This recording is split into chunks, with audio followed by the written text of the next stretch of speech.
Hello everyone, welcome back to Her Voice. The whole world right now has watched powers shift from the west to the east. And what do I mean by that? If you are aware of the Shanghai Cooperation Organization Summit that is going on now in Shanghai in China, you will see that among the people who are there are the leaders of the world. Most of the leaders of the global south, most of the leaders of countries that are influencing change as of right now. Later on, there will be a military parade, and then you see a more bigger group of world leaders. About 26 world leaders will be present for the military parade.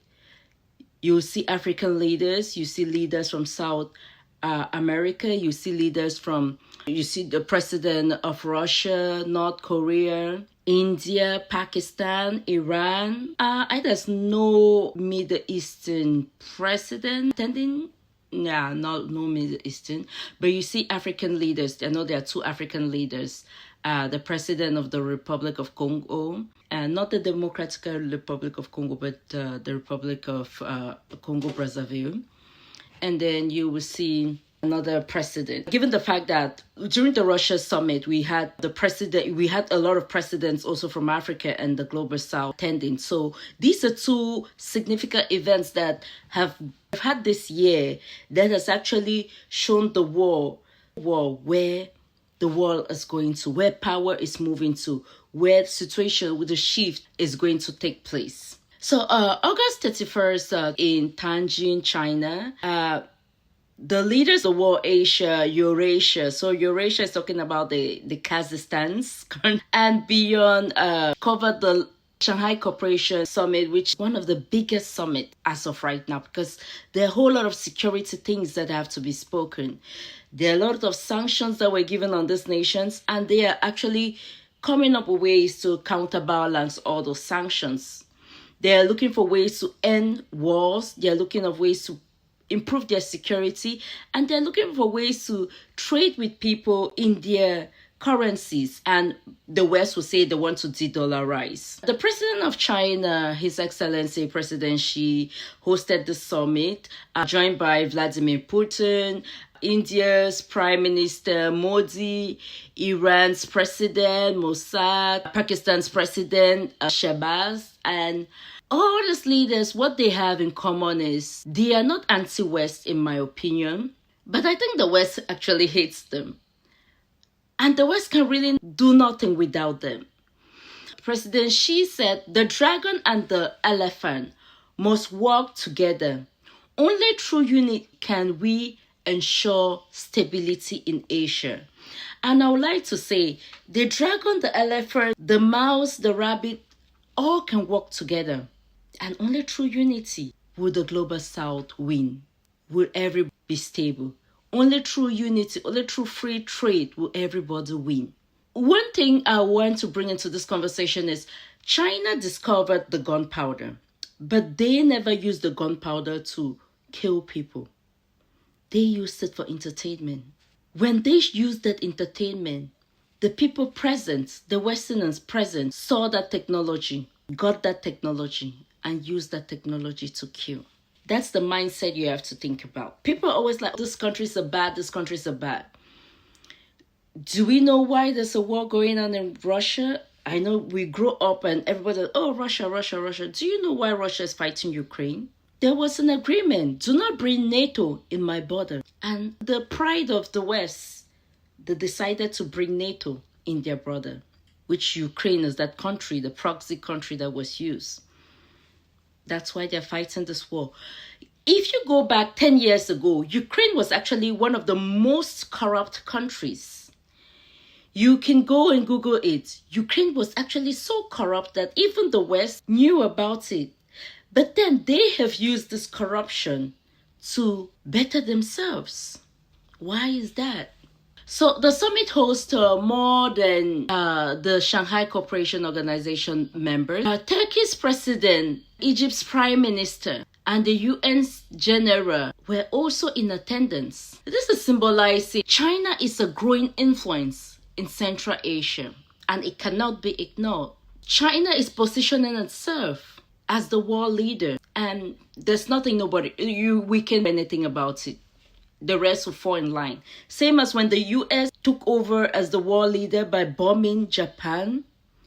That shock of actually throwing an atomic bomb on humans, after you have tested it and you saw the extent in which that thing is dangerous, you decided to throw nukes on these people. That's when the world was like, these people are. That's when the whole world knew, okay, China, America, the leader. But as of right now, China has positioned itself. It's the leader. They are leading with trade. They are leading in technology, AI, space, everything, innovation. Some people say they don't innovate things. They just know how to scale it and whatever, but they are leading. So with these members, there were 10 full members in that. There were 14 dialogue partners and global observers in the area. They actually make up almost half of the world's population. So you really cannot ignore this, because these people, although they are small, you're like, oh, no, they actually are governing almost half of the world's population. You really cannot just ignore that. India, China, Iran, Turkey, Egypt, you can't ignore it. Also, given the fact that India now is trying to build a new relationship with China after being tariffed by the Trump administration, buying Russia oil. The hypocrisy of the West, because the US buys oil, fertilizers, uranium from Russia, but then they sanction another country for doing so. The EU actually buys too from Russia, but then they sanction another country. See, we're in the age where everybody can Google something to double check, to verify, and you get the right answer if you know how to do your search. So a lot of people are now wondering and thinking security is being talked in the summit, trade, regional alliances. They said, let us bond together with what unites us, and then we tackle the differences later. Let's not divide because of the differences that we have. So on October 7th in Beijing, there will be now a grand statement of power. Soldiers will be polishing their tanks, missile convoys, everything will be ready for China to show to the world. That is the Victory Day military parade, 80 years after World War II in Asia. It's going to be a great display. I really enjoyed the one that happened in Russia. The US one was, I don't know, but no, Russia, China, they know how to do it. And North Korea also, they are top there. So over 100 aircrafts will roar over the thousands of troops marching in perfect march. The march like it so well. Unlike the Americans, it was a laughing stock, but the synchronization of this military, it's outstanding. China unveils its most advanced missile system, the hypersonic drone, its fifth generation fighter jets. China is maybe now the warning to the world. Don't dare me. I am soft, but I'm ready. But beyond the military parade, this is about alliance. If you see the guests that they have invited, so all the people right now for the Shanghai Cooperation Organization will be present, including other leaders will be present. Standing shoulder to shoulder with the President Xi and the Russia President, North Korea President. The first joint appearance on China's soil. That's the first time they are coming together on China's soil. We saw how President Xi actually greeted. You know, when you greet someone that friend, we saw the videos, the greetings were different. So from Asia to Africa, leaders line up the grandstand. Iran's president, Belarus, Malaysia, Zimbabwe, Vietnam, like so many leaders will be there. Some of them will be there. This gathering symbolizes a growing network of nations challenging Western dominance. Whether we like it or not, it's a challenge. They are challenging the West. They are looking for de-dollarization. They want to use their own currency. They are not creating anything new. Yet not everyone stands. India's Modi, Turkey, and Egypt departs before the parade. So India is not gonna, the Modi is not gonna be there for the parade. Turkey also is not gonna be there. Egypt also is not gonna be there. They would have left, but need be said, they should join the parade, in my opinion. Speeches were made, FUs were given to everybody. President Xi said China stands with partners who value sovereignty, security, equality among nations. The message is unmistakable. Like, China is positioning itself at the heart of a multipolar world. The world is going to be multipolar. People are going to respect each other's religion, culture, sovereignty, which is something the West really hasn't given, and that's what many people need.